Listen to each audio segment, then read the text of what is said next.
it's not easy trying something like this, especially not in your, what do you say, your birth country. I don't believe that you are tied to where you are born. I've made a place here, I've made a place for the animals. I think I can make a difference. I think I have made a difference here. It makes me happy. Maybe I'm being a bit selfish there. I'm happy with what I do. I'm very jealous about my animals. People that know me know where to find me, and invariably they call me. There has been SPCAs up and down in Botswana. I have called them here and there. It has not always been very successful. At the end of the day, people call me. I don't know why, but there was a donkey hit on the road the other day.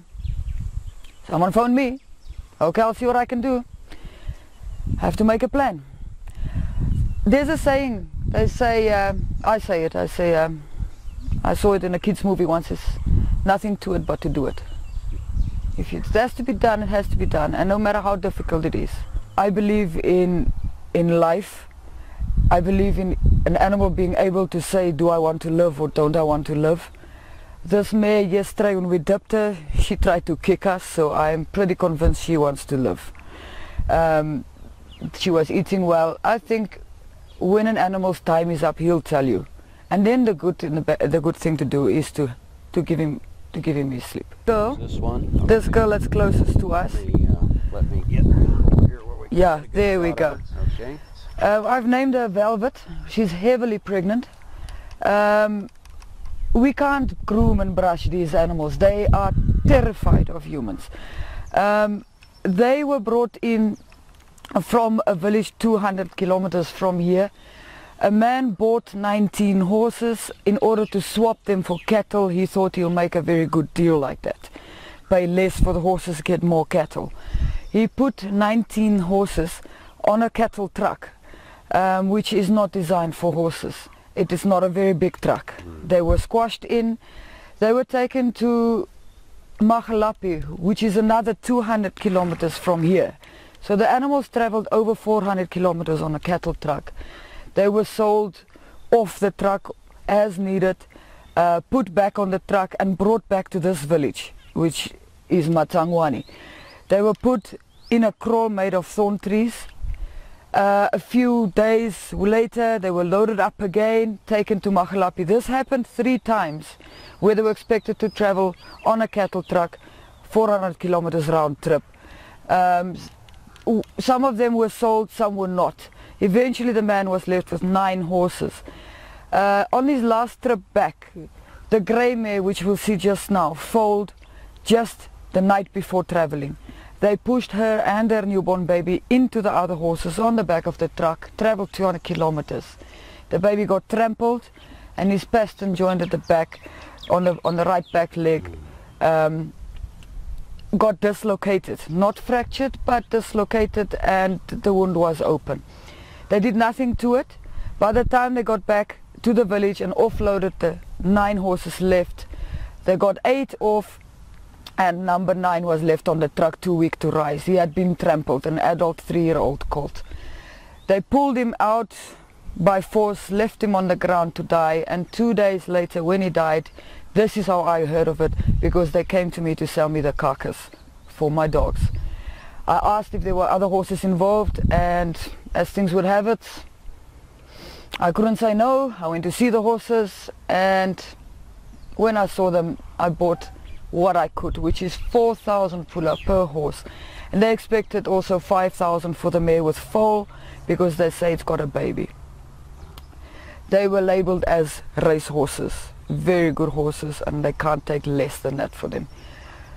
Anyway, we paid what we had to get them out of there. I had to leave 3 behind. The baby, by the time he came here, was nearly dead. What had been happening is they had no food for them. They were chasing them from a thorn kraal 3.5 kilometers towards a water point in the river, which consists of a hole dug in the river with half a rusted drum that's filled with a bucket from the hole. The horses are expected to drink fast and then chased out. They do not get as much as they want. Then they chased 3.5 kilometers back to the kraal, left for 24 hours, and the next day the same all over.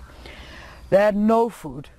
They were all hog-tied, what we would call it. They were hobbled in front very tightly, so they had to hop the 3.5 kilometers, which is a 7-kilometer round trip. Heavy going through the bush and thick sand in the river. The heavily pregnant mares had to hop like that. The baby was expected to walk that distance.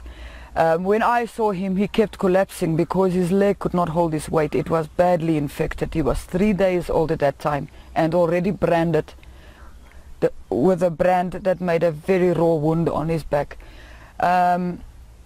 Look, I cannot even start to explain the horror of what you see here. I understand the lack of education. That is why you will hear me saying I have to buy them in order to take them. We have to stay on the right side of the law. This is my country as well as anybody else's, and I believe in education.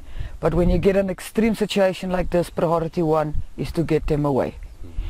The baby kept collapsing. They kept chasing him up by the simple method of taking a rawhide whip and whipping him until he gets up. He'll go a few steps, go down. And for them, this camp you see was constructed right around them. They were brought in here. There was a temporary fence and we constructed this camp. I had to take money out of my pocket, get poles and make a camp around them because they were extremely wild and still is. They understand what you want to do with them. They know me by now.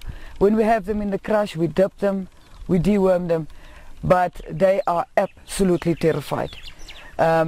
They will break through a solid fence to get away from humans. They've been branded more than once.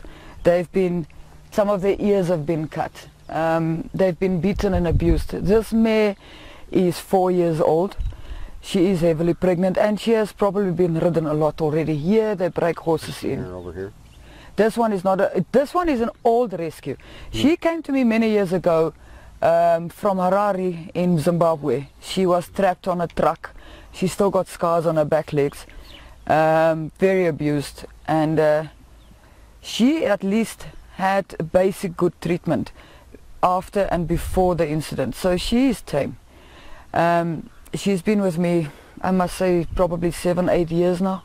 It's the animals that's made me do what I do most of the time, because at the end of the day, no matter how far down you are, you have to get up in the morning and feed the animals. And I can never thank them enough for that, because they have driven me through days which I did not think I'll get through. Looking back now, I'll think I was a wuss. Oh, that was nothing. You should have seen what I dealt with maybe like 2 years later. But at the time, when the world ends, it's the end of the world for you. The animals helped me through so many things. They're always there. They're always there to cuddle. When you want to sleep, they'll sleep. Whatever you feed them, they're happy with it. They're always happy to see you, whether you've been gone 5 days or 5 minutes.